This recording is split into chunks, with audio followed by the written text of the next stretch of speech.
Actually 3টা topic ঘাটতে গিয়ে আমার রিলিজিয়নের দিকে আসা। সো আমি ওই 3টা টপিকের কিছু কোয়েশ্চেন্সগুলো জাস্ট বলবো দর্শকদের জন্য, অ্যান্সার বলার সুযোগ নাই, আর অ্যান্সার এরকম পাবলিকলি আমি আসলে বলতে চাইও না, বিকজ এটা দর্শক বুঝে কথা বলতে হবে। Exactly, agreed. তো ওখানে 3টা কোয়েশ্চেনের মধ্যে একটা ছিল I become very fascinated about ancient টেকনোলজিও বলতে পারেন, এনশিয়েন্ট, বিশেষ করে ফেরাউনদের যে টাইম, যারা পিরামিড বানিয়েছে 4500 বছর আগে। Can you believe this? যারা অবলিস্কের মতো জিনিস বানাইছে, 1100 টন একটা সিঙ্গেল পাথরের ওজন। How did they handle this 4500 বছর আগে? আই বিকাম রিয়েলি ফ্যাসিনেটেড যে কীভাবে এগুলো হয়েছে। পিরামিড নিয়ে পড়তে গিয়ে তো আমি মনে হয় অন্য জগতে চলে গেলাম, কারণ মানুষ তো এখন মনে করে পিরামিড জাস্ট কিছু পাথর বসাইছে হয়ে গেছে। না, এইটা নিয়ে ধরেন অ্যাটলিস্ট 1 ঘন্টা কথা বললে হয়তো মানুষকে বোঝানো যাবে যে এটা কত, মানে এটা লিটারেলি এটা আনইমাজিনেবল। তার মানে ওখানে সায়েন্স নাই। অ্যান্সারটা দিব না এখনই। 4500 বছর আগে, মানে কি আল্লাহ রাসূলের জন্ম এখন থেকে কত 1500 বছর, তারও 1500 বছর আগে, তারও 1500 বছর আগে, সেই সময় যখন রিটেন হিস্ট্রি বলতেছে চাকাই আবিষ্কার হয় নাই, তখন তারা পিরামিডের ভিতরে 70 টন ওজনের একটা গ্রানাইটের পাথর প্রায় 22 তলা হাইটে উঠাইছে। 70 টন মানে একটু বুঝতে হবে, একটা ট্রাক নিতে পারে কয় টন? 5 টন। 14টা ট্রাক লাগবে একটা পাথর নেওয়ার জন্য। সেরকম পাথর 22 তলা হাইটে আপনি উঠাইছেন। উঠানোর পর ওই যে পিরামিডের যেটা ইনার চেম্বার, কিংস চেম্বার, সেই কিংস চেম্বারটা হচ্ছে প্রায় 22 তলা হাইটে। সেখানে একটা গ্রানাইটের পাথর 70 টন ওজন, ওগুলোকে যে সেট করা হয়েছে perfectly vertical and perfectly horizontal, মানে যে লেভেলের প্রিসিশনের জন্য এখন লেজার টেকনোলজি লাগে, মানে এই উঠানো এবং পারফেক্টলি এটাকে সেট করা। এবং সেটার ভিতরে এত বেশি ম্যাথমেটিক্স, পায়ের ভ্যালু, গোল্ডেন রেশিও, মানে আপনি কয়টাকে বলবেন যে এটা হ্যাঁ হয়ে গেছে। তো বলে ফিচার বলার কোনো শেষ নাই। যদি আপনি এনশিয়েন্ট, বিশেষ করে ইজিপশিয়ানদের যা স্থাপনা অ্যান্ড এভরিথিং আপনি দেখেন, আই বিকাম রিয়েলি ফ্যাসিনেটেড এই টপিকটাতে। কেন এই টপিকটাতে গেলাম? ওই যে ডকুমেন্টের কিছু পিটস অ্যান্ড বিসেস ঘাটতে গিয়ে বিভিন্ন রকম টপিক আমাকে বিভিন্ন দিকে নিয়ে গেল। এইটা একটা টপিক আমি ঘাটাঘাটি শুরু করলাম, এবং আমি বুঝতে পারলাম যে না, আমরা মেইন স্ট্রিম যেভাবে হিস্ট্রিকে বিলিভ করি যে মানুষ একসময় অ্যাবসলিউটলি কিছুই জানতো না, অ্যান্ড দেন এখন আমরা সভ্যতার চূড়ায় আছি, আমি বলি যে না, it's a very big wrong understanding. I could be wrong, but আমার আন্ডারস্ট্যান্ডিং, আমি বলি সভ্যতা একবার পিকে উঠেছে। সো ফেরাউনদের যে সময়, তখন according to my understanding and findings, তাদের কাছে ইভেন এমন সব টেকনোলজি ছিল যেটা এখনও আমরা অ্যাচিভ করি নাই। আমি ইজিপ্টে যখন ইজিপ্টে দেন্দুরা একটা টেম্পল আছে, দেন্দুরা মন্দির, আমি ইজিপ্টে ভিজিট করি, দেন আমার তো অনেক দিনের ইয়ে ছিল, এগুলো দেখবো নিজে। দেন্দুরা টেম্পলে আপনি দেখবেন যে সাবমেরিনের ছবি আছে, হেলিকপ্টারের ছবি আছে, আনবিলিভেবল। তো যাই হোক, এটা আমাকে খুব ফ্যাসিনেট করে। আমি জাস্ট ওখান থেকে দেন আমি এনশিয়েন্ট আরো যে সভ্যতাগুলো আছে, মাচু পিচু বলেন বা গোবেকি তাপ্পি বলেন, এরকম আরো অনেক কিছু আমি ঘাটতে শুরু করি। তখন আমি বুঝতে পারি যে ইতিহাসের যে বয়ানটা আমরা শুনে অভ্যস্ত, এর মধ্যে অ্যাকচুয়ালি আরো অনেকগুলা ভাবে দেখার অনেক কিছু আছে। ইটস সামথিং মিস্টেরিয়াস, এটা একটা অ্যাঙ্গেল। দেন আমার তখন তো আমি যেহেতু রিলিজিয়ন নিয়ে ঘাটাঘাটি করি না, I was not that much interested, but একটা জিনিস আমাকে ইন্ট্রিগ করলো, সেটা হচ্ছে অ্যাটলিস্ট আমি এটা জানি, যেহেতু কোরআন আমি পিটস অ্যান্ড বিসেস এখন তখন একটু ঘাটাঘাটি করছি, আমি দেখছি যে কোরআন শরীফের মধ্যে ফেরাউন দিয়ে ভরপুর। ফেরাউন মুসা এইটা এত বেশিবার আসছে, বাকি সমস্ত প্রফেটদের সমস্ত স্টোরি যোগ করলেও ফেরাউন মুসার সমান হবে না। আমার কাছে তখন একটা জিনিস খুব পিকুলিয়ার মনে হলো যে কোরআনের দৃষ্টিতে সবচেয়ে বড় ভিলেন তো শয়তান, ঠিক আছে। যদি কোরআনের বর্ণনা ভঙ্গি থেকে যান, তাহলে সেকেন্ড বিগেস্ট ভিলেন কে? ফেরাউন। বাট আমার কাছে মনে হয় যে ফেরাউন এমন কি করছে যে এত বড় ভিলেন? এখন আপনি বলবেন ফেরাউনের দোষ কি? ফেরাউনের একটা দোষে আল্লাহকে মানে নাই, আল্লাহকে তো আরো কোটি কোটি মানুষ মানে না, সে নিজেকে খোদা দাবি করছে। আপনি দেখেন আমাকে, আগেকার রাজা বাচ্চা কে আছে নিজেকে খোদা দাবি করে নাই? নমরুদ নিজের খোদা দাবি করে নাই, বাদ বাকি কিংস অলমোস্ট এভরিওয়ান, সবাই তাদের পায়ে পূজা দিতে হয়তো, সেজদা করতে, কেন? সবাই নিজেকে খোদা দাবি করছে। নাম্বার 3, সে অনেক ক্রুয়েলটি করছে, অনেক বাচ্চাকে মেরে ফেলছে। ক্রুয়েলটির দিক থেকে তো ফেরাউন টপ মোস্টে নাই, তার চেয়ে আরো ক্রুয়েল আগেও ছিল, আরো পরেও ছিল, এখনো আছে। হোয়াট স্পেশাল অ্যাবাউট ফেরাউন? দেন আমি ভাবলাম, যদি ফেরাউনকে স্টোরি হিসেবে আমাদের কাছে লার্নিং এর জন্য আল্লাহ তাআলা দিয়ে থাকেন, তাহলে তো নমরুদের স্টোরি বরং আরো ভিভিডলি পিকচার করলে ভালো হতো। বিকজ নমরুদের এনকাউন্টার হয়েছে ইব্রাহিম আলাইহিস সালামের সাথে, যিনি আমাদের জাতির পিতা বা এই যে ইব্রাহিমিক রিলিজিয়নের, ওনার থেকে শুরু। তাহলে ওনার সাথে এনকাউন্টার যেহেতু নমরুদ হয়েছে, আর নমরুদেরও সেম প্রবলেম। নমরুদ ইভেন ইব্রাহিম আলাইহিস সালামকে আগুনে পোড়ানোর জন্য বিশাল কর্মকাণ্ড করছে, তাহলে নমরুদের স্টোরি তো সেই তুলনায় অলমোস্ট মেনশনই হয় নাই। হয় নমরুদের স্টোরি যদি এই পরিমাণ হইতো তাহলে ঠিক আছে, আন্ডারস্ট্যান্ডেবল, যেহেতু ফার্স্ট, অথবা যদি হয়তো লেটেস্টটা সবচেয়ে বেশি হইতো, যেমন ধরেন ঈসা আলাইহিস সালাম আল্লাহ রাসূলের আগে লেটেস্ট, ওইটাও এত বড় না, মাঝখান থেকে মুসা, এইটা কেন এত বড়? আর ওদিক থেকে আমার আবার ওই লাইনের স্টাডি চলতেছে যে what level of technology they use, technology শব্দটা হয়তো মানে প্রপার হবে কিনা I am not sure, but মানে how did they do it? So is there any connection between it, this two things? ফেরাউন আল্লাহ এত বেশিবার এখানে মেনশন করলেন, এটা কি জাস্ট এমনি নাকি এখানে আমাদের আরো কিছু বোঝার আছে? এটা আমাকে অনেক মানে ইন্ট্রিক করলো, দেন আমি এটার ভিতরে ঢুকতে চাইলাম। সো এটা একটা জার্নি, সেই জার্নির মধ্যে কী কী পাইলাম সেটা তো বলতে গেলে আমার অনেকগুলো এপিসোড বলতে হবে, জাস্ট আমি ইন্ট্রিক করার জন্য। সেকেন্ড যে টপিকটা আমাকে খুব ইন্ট্রিক করলো সেটা হচ্ছে গ্লোবাল পলিটিক্সের কিছু ইস্যু, বিশেষ করে হচ্ছে সেকেন্ড ওয়ার্ল্ড ওয়ারের পর ইংরেজরা, মানে আমি এই জিনিসটা যাদেরকে বলি তাদেরকে প্রথমে আমি এই প্রশ্নটা বলি যে দেখেন, একটা গ্রামে যদি একটা মাতবর অনেকদিন ধরে মাতবরি করে, দেন একটা নতুন মাতবর যদি গজায়, তা তাদের মধ্যে কি হবে? মানে সম্পর্কটা কেমন হবে? বন্ধু হবে?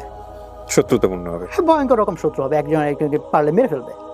সো সারা পৃথিবীতে মাতবরি করছে ইংল্যান্ড, ব্রিটিশরা, সারা পৃথিবী বলতে গেলে। দেন ইউএসএ নতুন মাতবর হিসেবে গজাইছে। এই দুটো দেশ বন্ধু কিভাবে? Why they are friends? And এমন তো হয় নাই যে এদের মধ্যে যুদ্ধ হয়ে ইংল্যান্ড হেরে গেছে, আমেরিকা জিতে গেছে, অ্যান্ড দেন আমেরিকা নতুন মাতবর। না, বরং সেকেন্ড ওয়ার্ল্ড ওয়ারে তারা ছিল এলাই। সেকেন্ড ওয়ার্ল্ড ওয়ারের পর যখন এই উপমহাদেশের কথা চিন্তা করি, উপমহাদেশের মধ্যে ব্রিটিশরা 200 বছর শাসন করছে।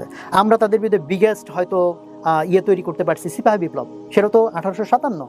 তারপরে প্রায় আরো 100 বছর তারা দাপটের সাথে সবকিছু দখল নিয়ে সুন্দরভাবে চলছে। যখন সেকেন্ড ওয়ার্ল্ড ওয়ার শুরু হইলো, শুরুতে যখন জাপান জার্মান হেভি মানে করলো, যুদ্ধে প্রোগ্রেস করলো, তখন এই উপমহাদেশের মানুষ 200 বছরের মধ্যে প্রথমবার স্বপ্ন দেখলো এইবার হয়তো ব্রিটিশরা হারবে।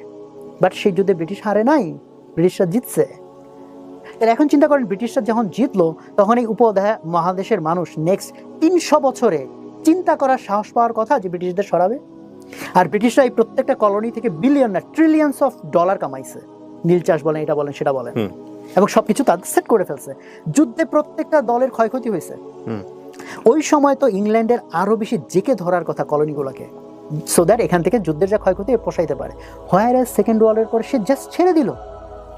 এমন তো না আমরা তারাইছি, আমরা যুদ্ধ করে তারাইছি, এটা তো না। সেকেন্ড ওয়ার্ল্ড ওয়ারে তারা জিতছে, যখন আমাদের এইটা চিন্তা করাই মুশকিল যে আমরা তাদেরকে হারাইতে পারবো, সেখানে তারা দে জাস্ট লেফট। এবং আমি যখন এই কোয়েশ্চেন অনেককে করছি, হ্যাঁ ভাই আসলে তো গেল কেন? আমি তাহলে মেইন স্ট্রিম হিস্ট্রিতে এটার অ্যান্সার নাই কেন? This is such an obvious question. And then নতুন মাতবর গজাইলে আমেরিকা, তাদের মধ্যে কিন্তু মারামারি হইলো না, সে জাস্ট রাজত্ব ছেড়ে দিল, অ্যান্ড তারা দে বিকাম ফ্রেন্ড, যেটা হওয়ার কথা না, নতুন মাতবর পুরনো মাতবর। তারপরেও যদি এই মাতবরিতে ইংল্যান্ড বড় ভাই হইতো, আমেরিকা ছোট ভাই হইতো, মানা যেত। বাট আমেরিকা বড় ভাই, ইংল্যান্ড ছোট ভাই, তার লেজ ধরে ঘুরে। ইংল্যান্ডের মতো একটা উন্নাসিক জাতি, তারা আরেকটা জাতির লেজ ধরে পিছিয়ে পিছিয়ে ঘুরবে? How come? এটা কিভাবে সম্ভব? তো এটা আমাকে খুব ইন্ট্রিক করলো। দেন আমি এটার ডেপথে যাওয়ার চেষ্টা করলাম, কেন, কিভাবে, first world war, second world war, কী কী ঘটনা ঘটলো, বলশেভিক রেভলিউশন, এইদিকে ইত্যাদি ইত্যাদি সব কিছু মিলে ওটা আরেক জগতে আমাকে টেনে নিয়ে চলে গেল। এটা সেকেন্ড টপিক। থার্ড টপিক হচ্ছে মানি, টাকা কিভাবে তৈরি হয়। তো এটা আমাকে খুব ইন্ট্রিক করছে অন্য আরেকটা কারণে। এটা আই বিকাম ভেরি ইন্টারেস্টেড যে হাউ মানি ইজ ক্রিয়েটেড। এবং মানি রিলেটেড আলোচনাটা একটু জটিল, তো এই জন্য জটিলতাতে না যে সিম্পল একটা কোয়েশ্চেন, এটা হচ্ছে ধরেন হচ্ছে আমাদের এই যে ইনফ্লেশন হয়, মুদ্রাস্ফীতি, সো এটা তো প্রত্যেকটা কান্ট্রিতেই হচ্ছে এভরি ইয়ার কিছু 6% 7%। মুদ্রাস্ফীতি হওয়ার ফলে কি হয় যে আমার যদি গত বছর 1 লাখ টাকা থেকে থাকে, সেই টাকার দাম হয়ে গেছে এখন ধরেন 94,000 টাকা, মানে কি আমি 6,000 টাকা হারাই ফেলছি। কে হারাইছে? তো জনগণদের কেউ কেউ হারাইছে, কেউ কেউ হারায় নাই, তা তো না। মুদ্রাস্ফীতি কি সবার উপর অ্যাপ্লিকেবল? আর যতজনের সম্পত্তি ছিল সবার সম্পত্তি 6% ডিভ্যালুয়েটেড হয়ে গেছে, মানে 6% জিনিস সে হারাই ফেলছে। প্রশ্ন হচ্ছে গেইন করলো কে? কারণ আপনি যদি বলেন ভাই কেউ গেইন করে নাই, এটা তো হইতে পারে না, বিকজ আপনি বিক্রি করছেন বাট কেউ কিনে নাই। Is it possible? আপনি বিক্রি করছেন বাট কেউ কিনে নাই। বিক্রি যদি করে থাকেন আপনি, ডেফিনেটলি কেউ কাউকে কিনতে হয়েছে। যেহেতু সম্পদ ইভ্যাপোরেটেড হয়ে আসমানে চলে যাবে না, কাজে কেউ যদি সম্পদ লুজ করে, someone has to gain. K gain করলো? কেমনে গেইন করলো? কাহিনীটা কি? দেন মনিটারি সিস্টেম পড়তে গিয়ে আমি আবার রিলিজিয়নের দিকে চলে গেলাম। যখন আমরা রিবা, সুদ নিয়ে আমরা ইন জেনারেল পড়ি, আল্লাহ তাআলা কোরআনের মধ্যে মানে লাস্ট আয়াত হিসেবে নাজিল করছেন, কিন্তু কিছু মত পার্থক্য আছে, বাট মেজরিটির মন্তব্য হচ্ছে লাস্ট আয়াত নাজিল করছেন সূরা বাকারার শেষের দিকের আয়াত, যে রিবা মানে সুদের মধ্যে যদি তুমি থাকো তাহলে আল্লাহ আর রাসূলের সাথে যুদ্ধ ঘোষণার শামিল। বাট সেকেন্ড লাস্ট আয়াত যেটা মানে লাস্ট আয়াতের আগের আয়াত যেটা নাজিল হয়েছে সেটা হচ্ছে সূরা মাইদার 3 নম্বর আয়াতের মাঝখানের পার্টটা, ওই যে আজকে তোমাদের জন্য তোমাদের দিনকে পরিপূর্ণ করে দিলাম। কেউ জানে না যদি এমসিকিউ নেওয়া হয় যে কোনটাকে লাস্ট আয়াত মনে হয়, 100 জনে 100 জন টিক মারবে যে তোমাদের জন্য দিনকে পরিপূর্ণ করে। ইট লুকস লাইক যে এটাই কনক্লুডিং। 23 বছর ধরে কোরআন নাজিল হয়েছে। অ্যানালজিটা এইভাবে দেই, ধরেন একজন 23 বছর ধরে লেকচার দিছে, দিয়ে 23 বছর না, ধরেন 23 ঘন্টা লেকচার দিয়ে বলছে ভাই লেকচার পরিপূর্ণ করে দিলাম, দিয়ে লাস্ট আবার বলো ভাই শেষ একটা কথা বলি, তাহলে হাউ সিগনিফিক্যান্ট দ্যাট ইজ। তো আল্লাহ তাআলা বলছেন কোরআনকে আমি পরিপূর্ণ করে দিলাম, তোমাদের জন্য ইসলামকে জীবন বিধান পরিপূর্ণ করে দিলাম। লাস্ট রাত কি মাথায় রাখো, রিবার মধ্যে যদি ঢুকছো সুদ, আল্লাহ রাসূলের সাথে যুদ্ধ। It doesn't make any sense. আমি ব্যাংকে কিছু টাকা রাখছি, সে তারা টাকা ইভেন এত ফেরেস্তা যে তারা আমাকে টাকা বাড়াই দিচ্ছে, পরে সে তো আমার এখানে বরং চার্জ করার কথা, ভাই তোমার টাকা সিকিউর ভাবে রাখছি, আমার টাকা মানে উল্টা তুমি কম নাও, সে আমার টাকা বাড়াই দিচ্ছে, সে এত লোকের কর্মসংস্থান করতেছে, আবার যারা টাকার অভাবে একটা প্রজেক্ট বা কিছু করতে পারতেছে না সেই টাকা আবার তারা ধার দিচ্ছে। হোয়াটস রং ইন দ্যাট?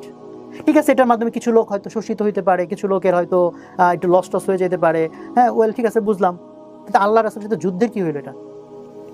হ্যাঁ আল্লাহ বলতে পারে ঠিক আছে এগুলা খারাপ, এটার মাধ্যমে এটা হয়, বাট অনেক মানুষ উপকার পাচ্ছে।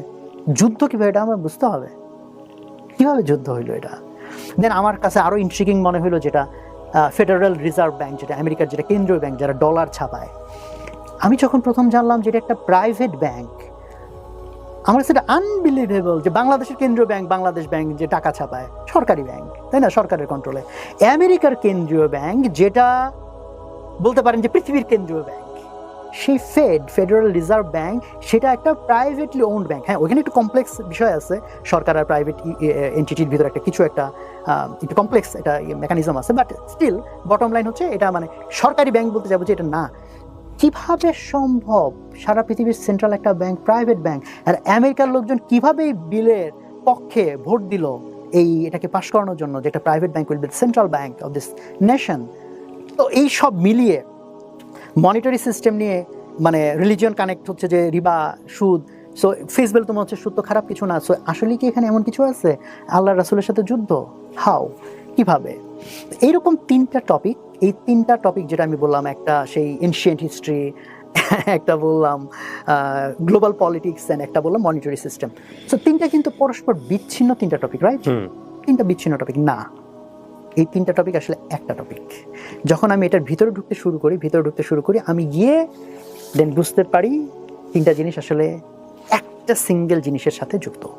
কি সেটা বলা যাবে না।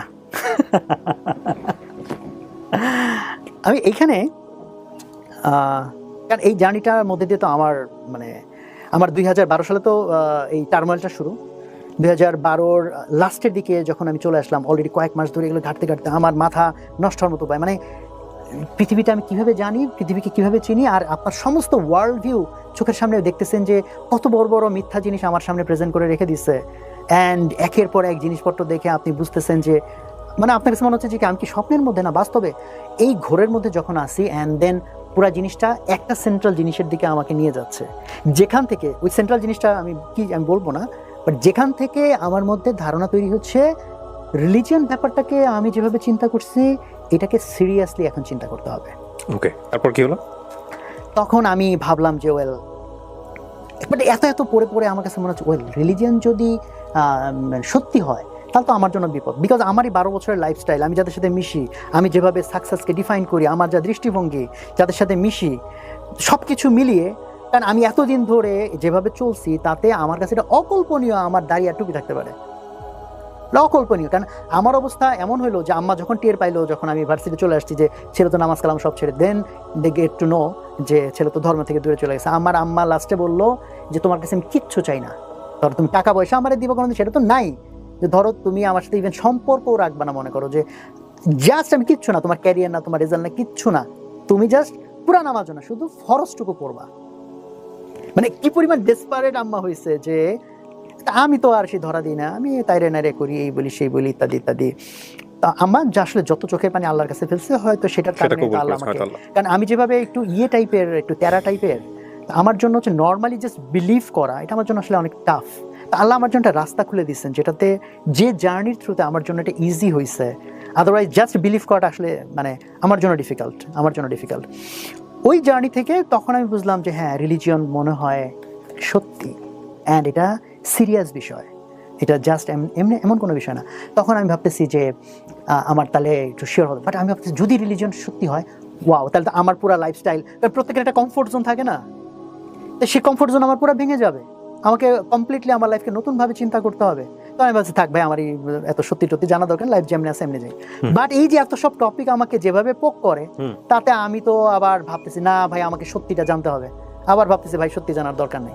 এই ব্যাক অ্যান্ড ফোর্থের মধ্যে চলতেছে আমার। একবার ভাবি না সত্যি যেটাই হোক জানতেই হবে, আচ্ছা ভাই আমার সত্যির দরকার নেই, রিলিজন যদি সত্যি হয় আমার জন্য বিপদ, বিকজ আমার পুরা ওয়ার্ল্ড ভিউ, লাইফস্টাইল সব কিছু চেঞ্জ হয়ে যাবে।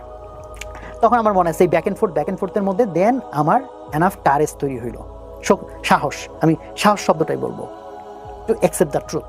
আমি তখন আল্লাহর কাছে দোয়া করছিলাম, মানে যখন আমি এই সাহসটুকু অর্জন করতে পারছি, ওয়েল, যদি রিলিজিয়ন সত্যি হয়, তাতে যদি আমার কমপ্লিট লাইফস্টাইল চেঞ্জও করে ফেলতে হয়, স্টিল আমি জানতে চাই এটা সত্যি কিনা। তখন আমি আল্লাহর কাছে দোয়া করছি, এমনি দোয়া করছি যে আল্লাহ, মানুষ যেরকম বলে যে তুমি হচ্ছে সর্বদ্রষ্টা সর্বশ্রোতা, তো তুমি, আমি যে এখন কিছু একটা বলতেছি মনে মনে, এটা তো তুমি জানো। আমি আমার মধ্যে কারেজ তৈরি করছি to accept the truth, whatever the truth is. আমি আমার মধ্যে সেই কারেজটা জমা করছি। Now you show me the path, because আমি এখন সারেন্ডার করছি যে যেটা সত্যি তুমি আমাকে গাইড করো, আমি সেই রাস্তায় চলবো, সেটা চলার জন্য আমি কারেজ জমা করছি। এখন তুমি যদি আমার রাস্তা না দেখাও, তাহলে আমার কোনো রেসপন্সিবিলিটি নাই, it's up to you. I surrender myself. হ্যাঁ, এরপরে আসলে মিরাকল হ্যাপেন্ড। এরপরে আসলে এমনভাবে, ওই যে 3টা টপিক বলতেছিলাম, ওই 3টা টপিক নিয়ে তো তখন আমি একটা জায়গায় আসলে তখন পৌঁছাই নাই, মানে এই দোয়ার পরে আসলে আল্লাহ তাআলা আমাকে এক জায়গায় পৌঁছাই দিছে। এমনভাবে লাইফে এমন সব ঘটনা ঘটতে শুরু করলো, এমনভাবে বিভিন্ন অ্যাঙ্গেল থেকে আমার কাছে নলেজ আসতে শুরু করলো, এটা এক্সপ্লেনেবল না, এটা আই ক্যানট এক্সপ্লেইন ইট। হ্যাঁ, কেউ বলবে হয়তো যে ভাই আপনি কোনো একটা কিছু জানতে চাইলে ফোকাস করলে তখন রিলেটেড জিনিস আপনি খুঁজে টুজে পাবেন। আমি ওই থিওরি জানি, ওগুলার আমার এক্সপেরিমেন্টও আছে, বাট জানি আমি সে সাথে এটাও বলতেছি যে না, this is not like that, it's a complete. আমার লাইফে এটা একবারই হয়েছে, পরের বার আরেকবার ওইটার ছোট্ট একটা ভার্সন ঘটছে, বাট আল্লাহ যখন গাইডেন্স দেয় সেটা জিনিসটা কেমন হইতে পারে, ইট ওয়াজ কমপ্লিটলি ডিফারেন্ট একটা বিষয়। যারা বিলিভার না, তারা এইসব বিষয়কে, আপনার এই বলাটাকে, আপনার এই এক্সপ্রেশনকে অনেক রসাত্মক জায়গা থেকে দেখবে, এটা আপনি জানেন। হ্যাঁ, আমি কখনো publicly, this is for the first time আমি এইটুকু বললাম, এটা আমি, এবং এই জন্য আমি এটা পাবলিক, এই কোয়েশ্চেনটা মোস্ট কমন কোয়েশ্চেন আমার কাছে যে ভাই আপনি কেমন রিলিজিয়াস হইলেন, আমি এড়ায় যাই, বাট এই ফর দ্য ফার্স্ট টাইম আমি কিছুটুকু জাস্ট কোয়েশ্চেন্সগুলো বলছি, দেন ওই কোয়েশ্চেনের অ্যান্সারগুলো। এবং আপনার এই ভিডিওটা নিয়ে আমি যতদূর জানি, যে আমি যখন প্রচার করব এই ভিডিওটা নিয়ে, হয়তো ওই ভিডিওর পার্টিকুলার কোনো অংশ কেটে নিয়ে অনেকেই হয়তো অ্যান্সার দেওয়ার তৈরি করবেন। এই 3টা বিষয়, যে 3টা বিষয় আপনি বলেছেন, এগুলো নিয়ে অ্যান্সার দেওয়ার জন্য চেষ্টা করবেন, যারা আসলে আলটিমেটলি বিলিভার না, কিংবা বিলিভার হলেও যে সায়েন্সের জায়গা থেকে এগুলোর ব্যাখ্যাটা কি, খুব চমৎকারভাবে ব্যাখ্যা দেওয়ার চেষ্টা করবেন। এগুলো আপনি জানেন, আমি জানি, মানে আমি জানি এই জিনিসগুলো হবে, কারণ ইউ আর ভেরি নোন। এবং আমি জানি না এই ভিডিওতে সম্ভব হবে কিনা, বা পরবর্তীতে আপনি এগুলোর অ্যান্সার নিয়ে কোথাও আসবেন কিনা, বাট আমি আজকে নিয়ত করতেছি, সেটা হলো যে এই 3টা কোশ্চেনের অ্যান্সার আপনি কি জানেন সেটা আমি আপনার কাছ থেকে জানবো। এবং আপনি যদি আমাকে জানাতে চান, ডেফিনেটলি আমি আপনার সাথে ব্যক্তিগতভাবে বসবো এবং আমি জানবো, ইনশাল্লাহ।